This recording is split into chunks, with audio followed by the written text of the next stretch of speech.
Like everything in this universe, emotional reality is also a play of the two. And on a fundamental level, what we know as positive emotion, negative emotion, that these are the two categories. On a more fundamental level, you can see it as love and fear. Every emotion is an expression or manifestation of love, either love or fear. Now, what do we mean when we say love, and what do we mean when we say fear? First of all, what is love? There's a lot of things we hear and read about love in movies and books and novels and poetry and all that. But fundamentally, love as we humans feel it is an emotional manifestation of an energy that exists at very fundamental levels into the fiber of existence itself. Why I say this is the fundamental reality of existence beyond the illusions of our perception is oneness, that it's all one process. And intellectually, we can see this very clearly. Anybody who has knowledge and understanding of the natural world and the cosmos knows that it's all one process, it's all one happening, intimately and multidimensionally connected with each other. So love, this energy of love is a manifestation of this fundamental oneness, because this whole creation, the illusion of existence, is based on this energy being spent to separate things, to create the illusion of non-oneness. So on the most fundamental inherent level, all these things that are separate in any dimension from any other thing in the universe have an innate attraction, because on a more fundamental level they are one and the same thing. So there's this attraction, this energy of attraction that exists because of that fundamental oneness. Everything in the known existence has this attraction towards each other. Now, this attraction manifests itself in many different ways. For example, gravity. Like, it's still a mysterious force that we don't really completely understand. But we know that gravity, it exists between any two particles. It even non-particles. It acts on non-particles. It acts on waves as well, which just makes it so mysterious. And two particles on the opposite ends of the universe have this attraction between them. Right. On a level of human beings, we have this, attraction towards other people. We see these random people on the internet that we've never met before, and then we're all curious about to know them. Like, what are they doing? What are they thinking? How are they like? So on and so forth, right? And we just very quickly create this image. You're sitting at a restaurant and somebody you see for like literally 2 seconds, and your mind creates this image of who this person is and whatnot, quite an elaborate one, right? And then animals and plants and skies and everything. Even if you're someone as a human being who's just stuck in their head all the time, they're just thinking, there's still an attraction that is causing that overthinking to happening, just being stuck within themselves. So, having said that, does that clarify the fundamental nature of love? So on an emotional level, when the same energy is called, we feel it as love. That, these mystics and people of great understanding have always said, hey, love is the answer, love is the universal. It's this. If you want to look at it from a technical scientific understanding point of view, that's what it is. It's a manifestation of oneness. It's not exactly a manifestation of oneness. It is, both of these things go together. They're simultaneously, right? We want to step away a little bit from the world of cause and effect, because cause and effect, again, is a perspective. It's a way of looking at things, that this causes this. But the reality of it is that, a more fundamental reality of it is that all of it is happening together. This is happening what we see as cause and effect can also be reversed from another perspective. What happened before can be seen as the effect of the, anyway. So then, fear. Where does fear come from? On a fundamental level, any problem, as human beings, even Buddha said that life is suffering, And so, what does it mean? On a fundamental level, it's a human experience that is separate from the rest of the universe. And that causes some kind of tension. And that tension of separation is what fear is. So, do you see how fear and love are closely interlinked? One cannot be experienced without the other, right? You would be able to understand love only when you understand fear, right? Same way light and dark, same way freedom and responsibility, same way heaven and hell, so on and so forth, right? So fear is is a manifestation of that separation. That is necessary. That is by design. It is necessary to sort of flower up this being that knows, because knowing seems to be a big thing in this universe, one of the most evolved things in this universe. Understanding, knowing, being conscious of things.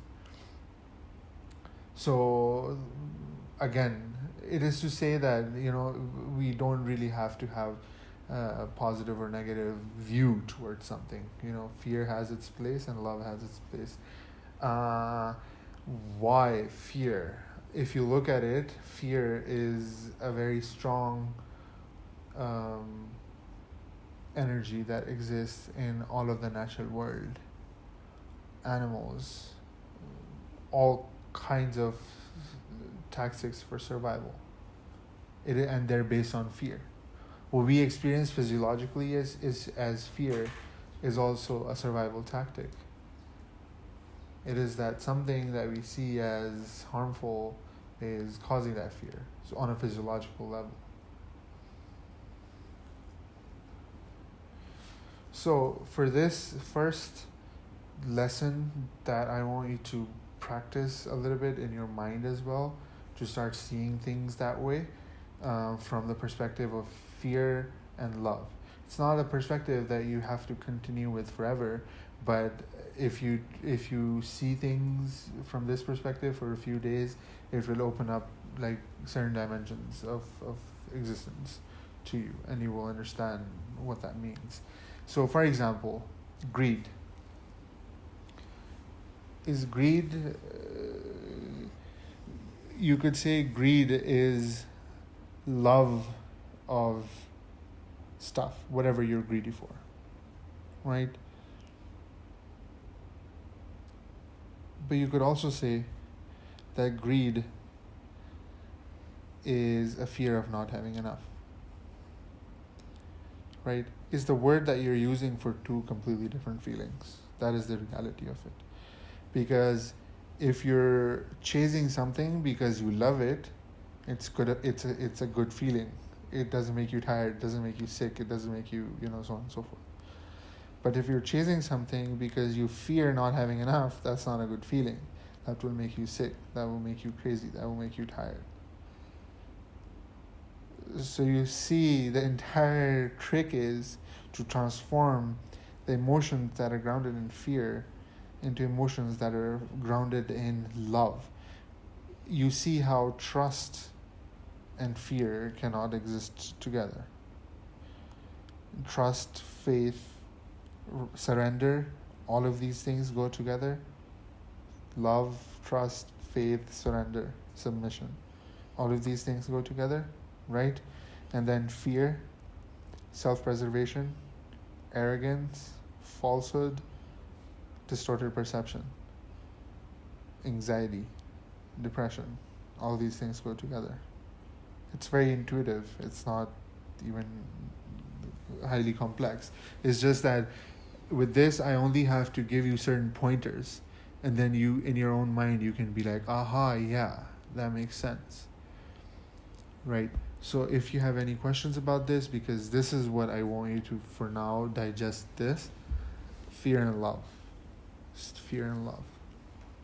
So when he says grief and grief of something lost, and then something that desire might not happen in the future, right?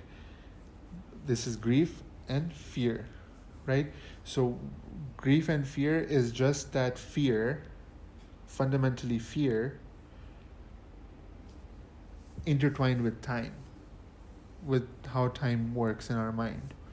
We see something in the past, we play it in our mind, and it seems like it's happening now, because our mind isn't necessarily capable of knowing what is happening in reality and what is imagination, right? Or it's not that good at it. So we feel that fear that, oh, something we perceived as being lost, nothing is lost. Nothing is actually lost at the fundamental level of reality. Because we're in that separate sense of reality, we have this fear in us. And then when that fear associated with like something having left us in that level of perception, we experience it as a fear of not having been broken, because it was a part of you and you've experienced that as gone, right? So that is grief. And then a fear of the future is like something that I really, really want to be a part of reality, right? And then you're like, it might not happen, and that is fear of it. And so in the Quran, Allah Subhanahu wa Taala said, in Jannah, they will neither fear nor grieve. It's like temporal dimension of fear itself. Grief is of the past, and what we let me call it anxiety of the future is in the future.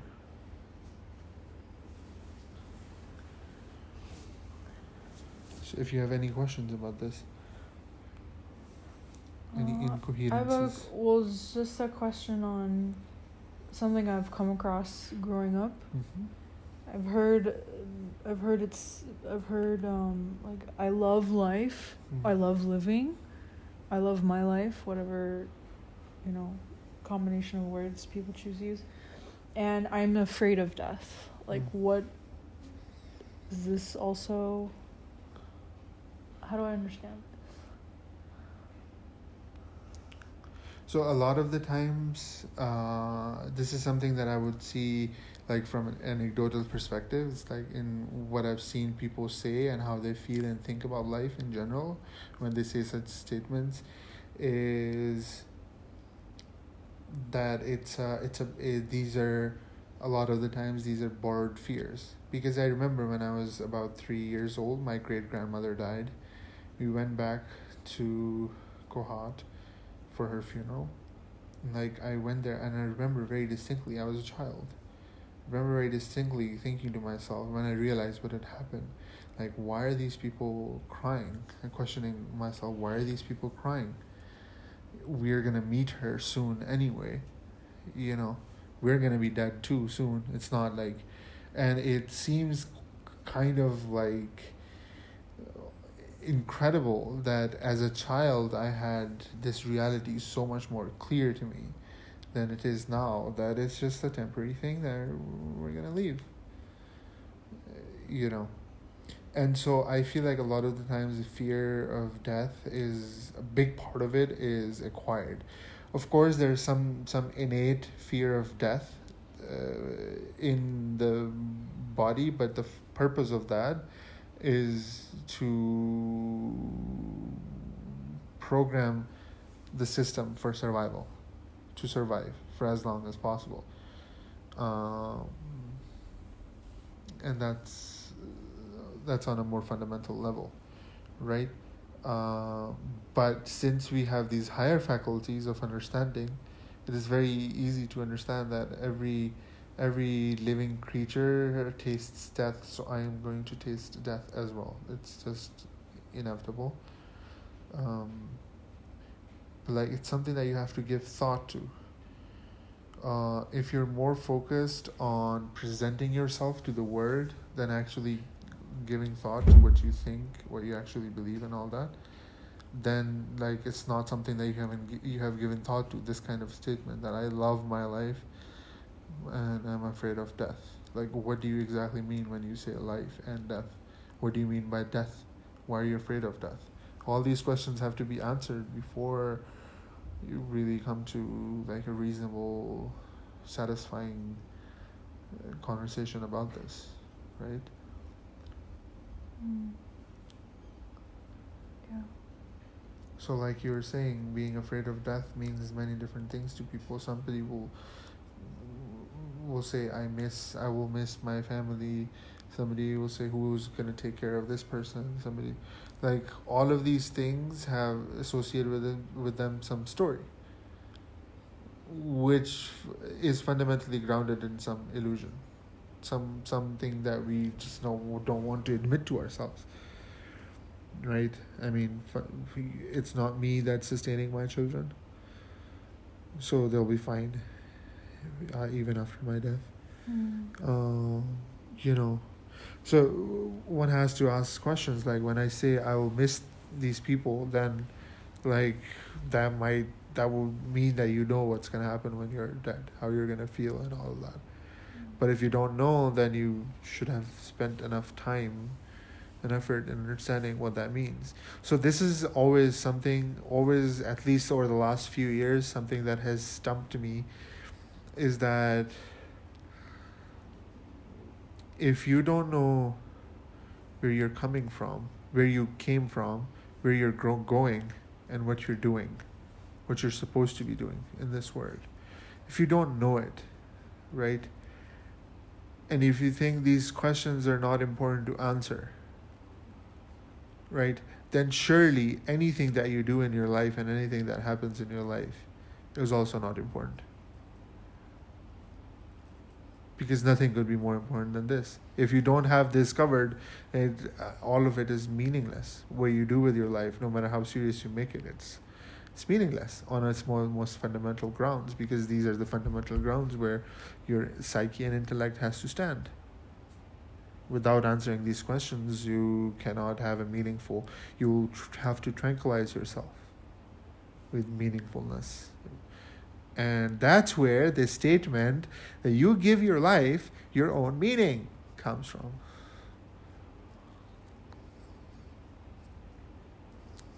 It's just a way of saying that I don't know.